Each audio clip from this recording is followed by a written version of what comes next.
ఆయన శిరస్సు అయితే మనమేమై ఉన్నాం? శరీర. తండ్రి కుమారుడు ఏకమై ఉన్నాడు. కుమారుడు యందు తండ్రి ఉన్నాడు, తండ్రిలో కుమారుడు ఉన్నాడు. అయితే నన్ను ఈ లోకానికి పంపించావు కాబట్టి ఈ లోకములో ఉన్నటువంటి ప్రజలు వారిలో కూడా ఎవరుండాలి? ఇప్పుడు చెప్పాలి. వారు కూడా మన యందు ఉండునట్లు. వింటున్నారా? అంటే మనందరం కలిసి తండ్రిలో కుమారుల్లో కలిసి ఉండునట్లు వారును మన యందు ఏకమై ఉండవలెనని, వారు మనము ఏకమై ఉండునట్లు వారి కొరకు మాత్రము నేను ప్రార్థించుటలేదు. వారి వాక్యము వలన నాయందు విశ్వాసముంచు వారందరూ, నాయందు విశ్వాసముంచిన ప్రతి ఒక్క బిడ్డ. అంటే ఈ లోకానికి దేవుడు ఎవరు పంపించాడు? యేసు క్రీస్తుని పంపించాడు. ఆయన కుమారుడు. ఈ కుమారుని ఎవరైతే విశ్వసిస్తారో వారు ఏకమై ఉండవలెనని. ఎవరితో ఏకమై ఉండాలా? చెప్పాలి. తండ్రితో కుమారుడితో మనము కూడా ఏకమై ఉండవలెనని వారి కొరకును ప్రార్థించుచున్నాను. సరే, ఇప్పుడు యేసు ప్రభువారు ఎవరి కొరకు ప్రార్థిస్తున్నాడు? తండ్రి, నీవు నేను ఏకమై ఉన్నావు. నీవు నేను ఏకమై ఉన్నావు. నీ బిడ్డలైనటువంటి ప్రతి ఒక్క బిడ్డ ఎవరైతే యేసు క్రీస్తు దేవుని కుమారుడని విశ్వసిస్తారో వాళ్ళు కూడా తండ్రితో కుమారుడితో ఏకమయ్యుండులాగున నేను వారి కొరకు ప్రార్థిస్తున్నాను. దేవునికి మహిమ కలుగునుగా. చూసారా? ఇప్పుడు ఎవరైతే యేసుని ప్రభువుగా దేవుని కుమారుడని నమ్ముతారో వాళ్ళు ఎవరితో ఐక్యపరచబడ్డారు? తండ్రితో కుమారుడితో ఏకమై ఉన్నాం. దేవునికి మహిమ కలుగునుగా. ఇప్పుడు మనం ఎవరితో నమ్మినటువంటి మీరు ఎవరితో ఏకమై ఉన్నారు? తండ్రితో కుమారుడితో. నమ్మాలొద్దా? ఇక టెన్షన్ ఉందా? చెప్పాలి. ఏడుపులు పెడబొబ్బులు ఉంటాయా? మనము ఏకమై ఉన్నలాగున వారును ఏకమై ఉండినట్లు నీవు నాకు అనుగ్రహించిన మహిమను నేను వారికి ఇచ్చితి. దేవునికి తప్పట్లు కూడా దేవుడు మహిమపడదు. హల్లెలూయా. ఇప్పుడు ఏ మహిమ అయితే తండ్రి దగ్గర ఉందో ఆ మహిమను ఎవరికి ఇస్తున్నాడు? కుమారుడికి ఇస్తున్నాడు. ఈ కుమారుడికి ఇచ్చిన మహిమను కుమారుడు ఏం చేస్తున్నాడు? ఆయన బిడ్డలైనటువంటి మనకు కూడా ఇచ్చేసి ఉన్నాడు. ఇప్పుడు మనము ఏమై ఉన్నాం? తండ్రికి ఎట్టి మహిమ ఉందో కుమారుడికి కూడా అలానే మహిమ ఉంది. అదే మహిమ మనకు కూడా దేవుడికి అనుగ్రహించాడు. దేవునికి మహిమ కలుగునుగా. ఇప్పుడు మనమేమై ఉన్నాం? మహిమై ఉన్నాం.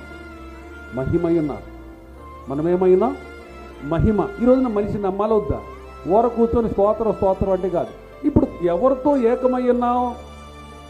తండ్రితో కుమారుడితో ఏకమై ఉన్నాం. ఇక మనకి టెన్షన్ ఏమైనా ఉందా? ఆయన సాతాను తలను చిత్తగొట్టాడా లేదా? ఈయన సృష్టికర్త కాదా? సర్వాధికారియా కాదా? అంటే నీకు ఇప్పుడు ఏం రావాలి? ఇప్పుడు నువ్వు ఎవరిలో ఐక్యపరచబడి ఉన్నావు? తండ్రితో కుమారుడితో ఏకమై ఉన్నావు. తండ్రి కుమారుడు ఏకమై ఉన్నలాగున మనము కూడా ఏకమై ఉండునట్లు తండ్రి అయిన దేవుడు ఏ మహిమైతే కుమారుడికి ఇచ్చాడో ఆ కుమారుడికి అదే మహిమతో ఉన్నటువంటి కుమారుడు అదే మహిమను మనకు కూడా ఇచ్చాడు. ఇప్పుడు తండ్రి మనము ఏమై ఉన్నాం? తండ్రికి ఏ మహిమ ఉందో మనకు కూడా ఏది ఉంది? యేసుక్రీస్తు ప్రభువారు తండ్రి ఏమై ఉన్నారు? మనము యేసుక్రీస్తు ఏమై ఉన్నాం? యేసు ప్రభువారికి ఏ మహిమ ఉందో అదే మహిమ ఎవరిలో ఉంది ఇప్పుడు? అంటే తండ్రికి ఏ మహిమ ఉందో మనకు అదే మహిమ ఉంది. కుమారుడికి ఏ మహిమ ఉందో అదే మహిమ మనకుంది. తండ్రి కుమారుడు ఏకమై ఉన్నలాగున మనము తండ్రితో ఏకమై ఉన్నాం, మనము కుమారుడితో కూడా. మన ముగ్గురు కలిసి ఎవరున్నారు ఇప్పుడు మనలో? తండ్రి ఉన్నాడు, కుమారుడు. తండ్రి ఏమై ఉన్నాడు? ఆత్మై ఉన్నాడు. కుమారుడు ఏమై ఉన్నాడు? వాక్యమై ఉన్నాడు. కృప సత్య సంపూర్ణ. కుమారుడు ఏమై ఉన్నాడు? కృపకు మూలమైన ఆత్మ. సత్యం అంటే వాక్యం.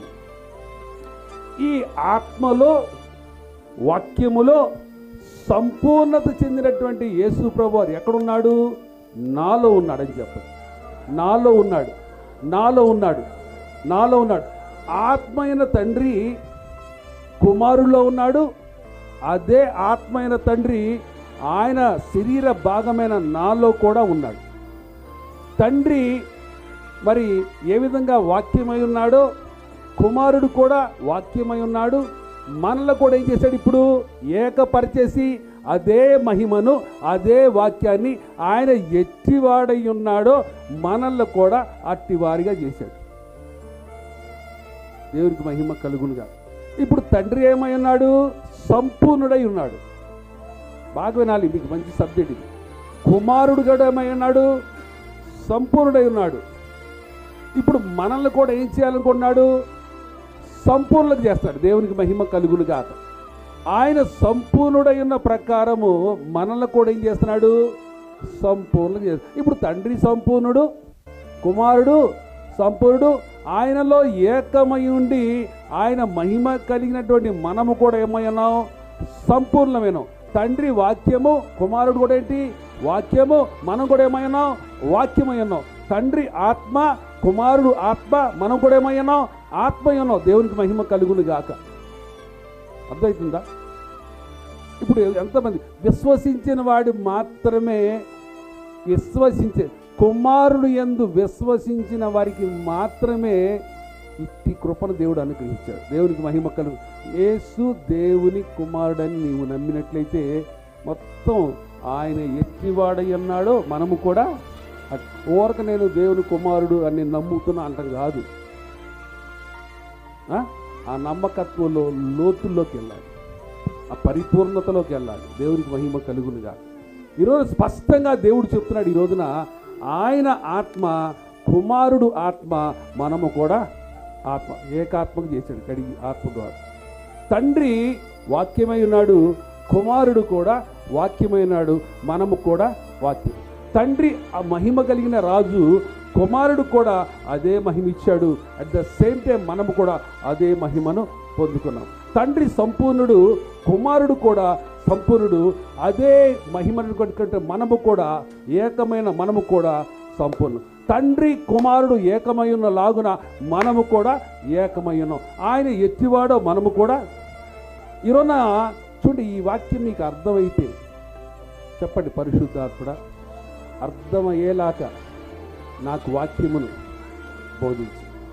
పరిశుద్ధాత్ముడా అర్థమయ్యేలాగా నాకు వాక్యమును బోధించండి.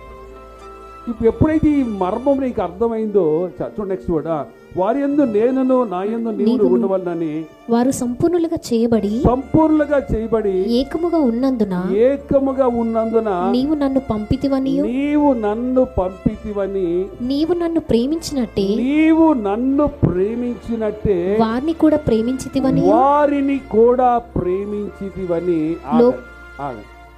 తండ్రి ఎవరిని ప్రేమించాడు? కుమారుని ప్రేమించాడు. మనల్ని కూడా నన్ను పంపించావని ఎవరికైతే అర్థమవుతుందో, తండ్రి ఎలా కుమారుని ప్రేమించాడో వారిని కూడా అదే ప్రేమతో ప్రేమించావని. అంటే తండ్రి కుమారుని ఎంతగా ప్రేమించాడో ఆయన శరీర భాగాలైన మనల్ని కూడా అంతగా ప్రేమించాడు. దేవునికి మహిమ కలుగునుగా.